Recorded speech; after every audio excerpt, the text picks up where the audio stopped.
High বন্ধুরা, কেমন আছো? আশা করি ভালো আছো। আবারও নিয়ে চলে এলাম নতুন একটা ভিডিও। ভালো লাগলে লাইক কমেন্ট করবেন আর সব বন্ধুদের কাছে ভিডিওটা পুরোপুরি শেয়ার করে দেবেন। পুরোপুরি ভিডিওটা দেখবেন, টেনে টেনে দেখবেন না, তাহলে কিছুই বুঝতে পারবেন না। দেখতেই পাচ্ছ আমি এখানে পাস্তা নিয়ে নিয়েছি। পাস্তাটা অবশ্য গরম জল করে সিদ্ধ করে নিয়েছি। জলটাকে ভালো করে ফুটাইছি, ফুটিয়ে পাস্তাটা ঢেলে দিয়েছি। দিয়ে তারপরে আমি পাস্তাটাকে কিছুক্ষণ ফুটাইছি, ফুটিয়ে আমি পাস্তাটাকে জল ঝরা দিয়ে দিয়েছি। এই যে পুরো পাস্তার মধ্যে জল থাকলে হবে না, একদম পুরো গোটা গোটা থাকবে। আর একটু ঠান্ডা জল দিয়ে ভালো করে ধুয়ে দিতে হবে এর মধ্যে। আর পাস্তাটা অবশ্য গরম জল দিয়ে ভালো করে ফুটাতে হবে, ফুটিয়ে তারপরে একটা পাত্রে ঢেলে নিতে হবে। জলটাকে ভালো করে ঝরাতে হবে। দেখতেই পাচ্ছ আমি নেটের ভিতরে জলটা ঝরিয়ে নিয়েছি। নিয়ে আমি এখন কড়াই বসিয়ে দিয়েছি তাড়াতাড়ি করে। এবার কড়াইতে আমি ভালো করে গরম করে নেব। নিয়ে এবার ভালো করে কড়াইটা অবশ্য গরম করতে হবে, যাতে কড়াইটা পুরোপুরি গরম হয়ে যায়। ঠান্ডা করা যাবে, ঠান্ডাভাবে কোনোভাবে তেল দেওয়া যাবে না, তাহলে ঠান্ডা করে তেল দিলে সমস্যা হয়ে যাবে। যেটি হোক আমি এখন সাদা তেল দিচ্ছি, দেখতেই পাচ্ছ। এই সাদা তেলে করতে হবে। দেখো তেলটা অলরেডি আমার গরম হয়ে গেছে। এখন আমি ভালো করে তেলটা খুন্তি দিয়ে ভালো করে এধার ওধার করে দিয়ে নিয়েছি। এবার তেলটাকে ভালো করে নাড়িয়ে চালিয়ে নিতে হবে কড়াইয়ের ভিতরে। দিয়ে আমি তাড়াতাড়ি করে আমি আলু ছোটো ছোটো করে কেটে নিয়েছি, ডুমো ডুমো করে আলুগুলো কেটে নিয়েছি। আলুগুলো ছোটো ছোটো করে কাটতে হবে, যাতে আলুগুলো ভাজার সময় অসুবিধা না হয় আর পুড়ে না যায়। যাই হোক আমি তেলটাকে খুন্তি দিয়ে আমি এধার ওধার করে দিয়ে নেবো।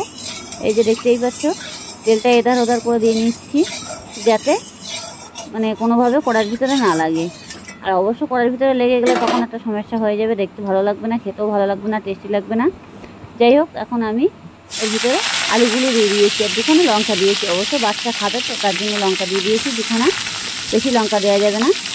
আর আলুগুলো ছোটো ছোটো করে ঘুগনির আলুর মতো করে কেটে নিতে হবে। অল্প একটা আলু কেটে নিয়েছি, তাড়াতাড়ি করে পাস্তা করব।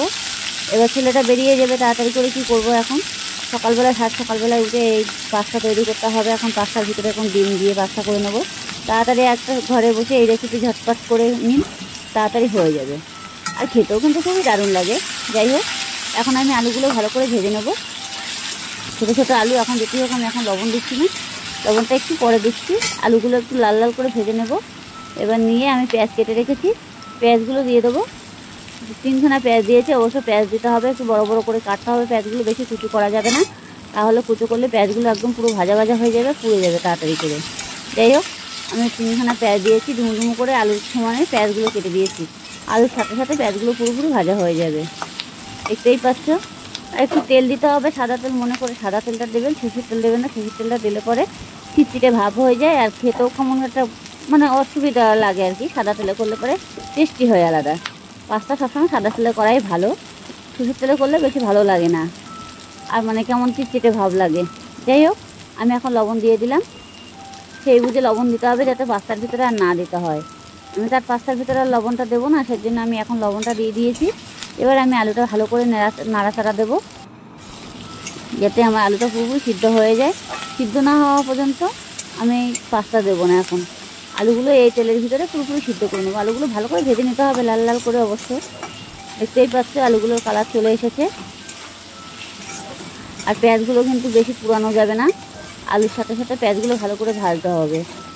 আর যত ভাজবে তত খুবই ভালো লাগবে আর কি, খেতেও খুবই ভালো লাগে। অবশ্য পাস্তা ঘরে বসে তৈরি করলে।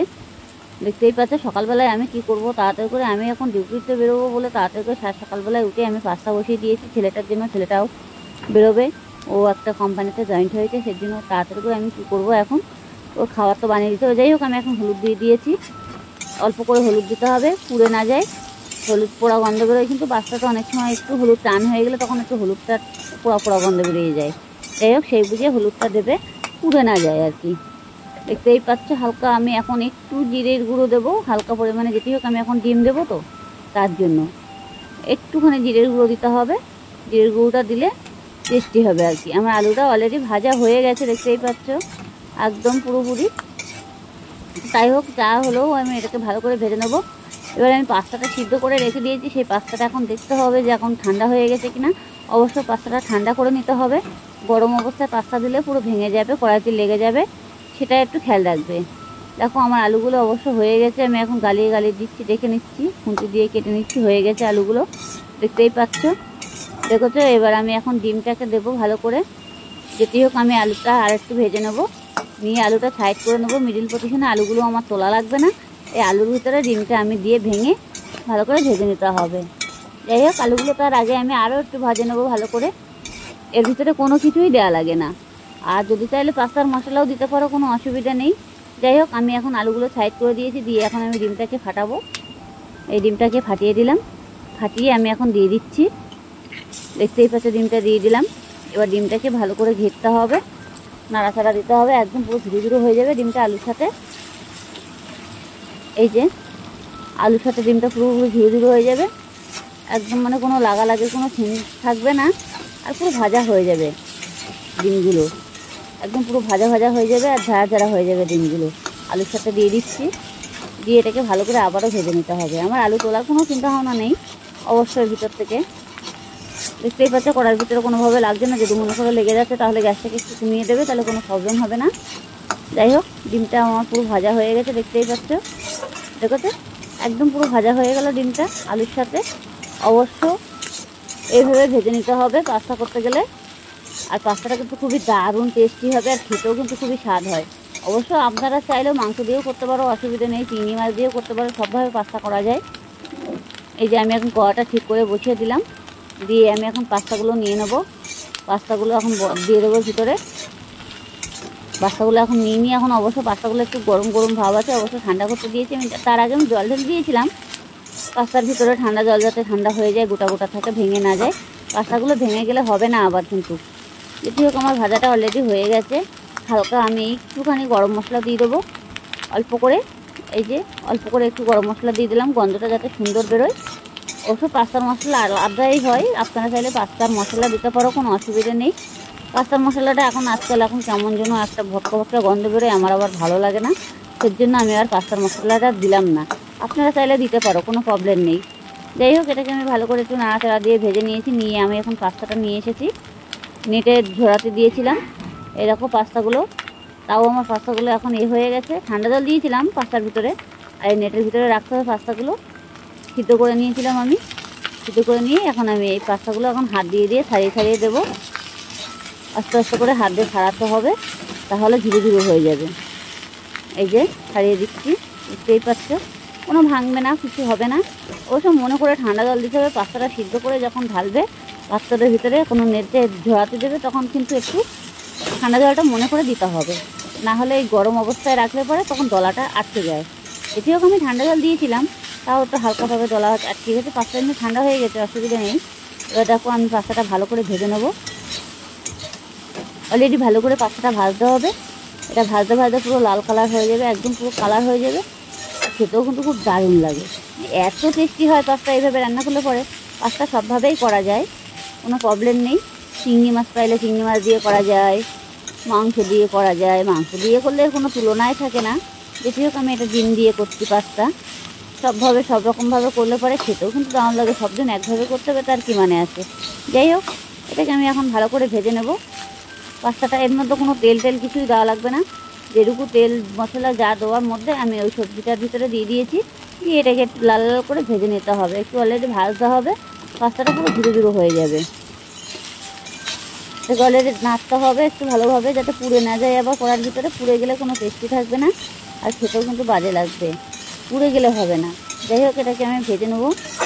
দেখো একটু নাড়াচাড়া দিয়ে একটু নাড়তে হবে অনবরত। এই যে আর কি, গ্যাসটাকে আমি বাড়িয়ে দিয়েছি যাতে পাস্তাগুলো খুব তাড়াতাড়ি হয়ে যায়, বাড়িয়ে না দিলে হবে না। যেটি হোক, আমার যে মশলাটা ভেজে রেখেছিলাম আর এই আলুটার ভিতরে অলরেডি দেখতেই পাচ্ছে পাস্তাগুলোর কালার চলে এসেছে, দেখো।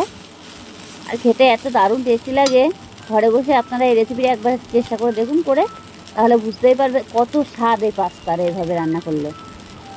স্বাদ সকালবেলায় উঠে আর কি করব, ছেলেটা বেরোবে, ছেলেটা একটু টিফিন করে দিতে হবে, আর বাচ্চারা এসব খেতে বেশি ভালোবাসে। একবার পাস্তা দাও, একবার এটা দাও, একবার ওটা দাও, সব কিছুতেই সবজিতে মানে দিলে পরে আবার সবজি দিলে পরে আবার খেতে চায় না, এইভাবে দিলে পরে আবার খুব মুখরুচি খাবার এইগুলো। এবার বাইরের খাবার থেকে ঘরে তৈরি করে খাওয়া অনেক বেটার আছে। বাইরের খাবারে অনেক ভেজাল থাকে, অনেক সময় দেখা যাচ্ছে বাইরের খাবার খেতে গেলে 2-3 দিন ধরে রেখে দেয়, সেই খাবারটা পরের দিন বানায়, তখন ছেলে পরে পেটে গ্যাস হয়ে যায়, অতিরিক্ত তখন সমস্যা হয়ে যায়। যাই হোক, আমার পাস্তাটা দেখতেই পাচ্ছ অলরেডি হয়ে গেছে। এখন আমি একটু মানে করে নেব, চারি সাইডে পাতিয়ে দেবো। পাতিয়ে দিয়ে দিয়েছি পাস্তাটা পুরোপুরি, দেখেছো। আবারও একটু পাঠিয়ে দিয়ে আবারও একটু ভালো করে নাড়াচাড়া দিতে হবে। পাস্তাটা যত ভাজবে সেটা টেস্টি হবে। অলরেডি আমার পাস্তা হয়েও গেছে, আর বেশি নাড়াচাড়ার কোনো নেই। স্যার সকালবেলা পাস্তা রান্না করতে কতক্ষণ লাগে? বেশিক্ষণ তো লাগে না, ঝটপট তাড়াতাড়ি উঠেই একটা পাস্তা জল সিদ্ধ করেই বসিয়ে দিলাম, দিয়ে হয়ে গেল। সব দিন তো বাচ্চাদের এক খাবার দেওয়া যায় না, তার জন্য।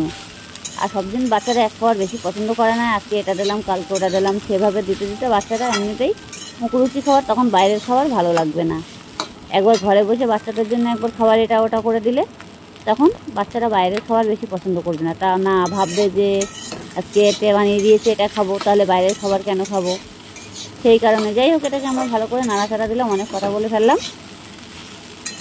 দেখতেই পাচ্ছ পাস্তার কালারটা চলে এসেছে, আর পুরো ছাড়া ছাড়া হয়ে গেছে, ঝুরু ঝুরু ভাব হয়ে গেছে পাস্তাগুলো। এরকম একদম আমার পুরোপুরি হয়ে গেছে পাস্তাগুলো। এখন আমার নামিয়ে নেওয়ার সময় হয়ে গেছে। ভালো লাগলে লাইক কমেন্ট করবেন, আর সব বন্ধুদের কাছে ভিডিওটা পুরোপুরি শেয়ার করে দেবেন।